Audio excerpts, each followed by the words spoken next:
the biggest, by far, the biggest savings in this bill is a cap on discretionary spending.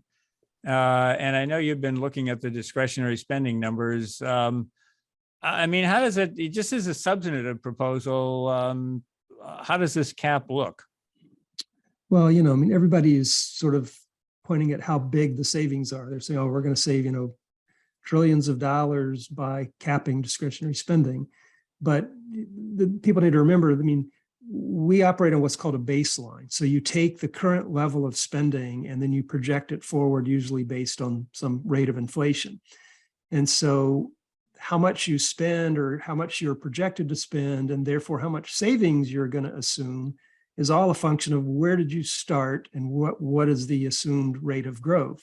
So when you talk about spending reductions, generally you're talking about reductions from some rate of increase. And I mean, to put this in perspective, so prior to COVID, so in January of 2020, the Congressional Budget Office put out their baseline of how much we were going to spend on discretionary programs. And they predicted prior to COVID that this year, 2023, that we would have spent about $1.5 trillion. Well, the current projection for this year is $1.8 trillion. So we're spending $300 billion more this year than we assumed we would spend this year back before COVID happened. So there's been a huge increase in spending, and a lot of that is related to COVID. But then when you take this huge increase in spending and you project it forward, you get even higher levels of spending. So when you talk about, oh, well, we're going to cut spending, or we're going to slow the rate of growth of spending, I mean, if you compared it to what we thought we were going to be spending, it's probably, well, I wouldn't say it's an increase, but it's not very much of a reduction. It's only because we've added $300 billion to the baseline and then projected that going forward. Do you get all of these savings? Because it's like you project it, project a big amount and then you don't, and then you don't spend it. So, it's not unreasonable to say that, maybe we're spending too much and we have some room to cut back. Does it strike you as odd that in a fight about the debt ceiling and saving the country from fiscal ruin, that there are no proposals in here that affect the two biggest programs in the federal budget that are headed towards insolvency, Social Security and Medicare? Well, yeah, unfortunately, as we've discussed before, at the President Biden's State of the Union, he and the Congress all stood up for seniors and said they weren't going to touch Social Security and Medicare. So, as you note, those are the elephant in the room. But nobody wants to touch them. So you're left with fighting over discretionary spending, which is, that's where we usually go. I mean, if you go back a few years to 2011, the debt ceiling, that's when we passed the Budget Control Act and we imposed caps on discretionary spending. So, what's being proposed is not totally out of line with what has been done in the past. But as you say, if this is a debate about the budget, you really have to talk about revenues, which is where the President Biden wants to go. And you have to talk about Social Security and Medicare, which is where no one seems to want to go. And so I guess the question is there room to negotiate between the starting position of the White House, which is raise taxes on the rich, and the starting point of the House Republicans, which is to cut discretionary spending?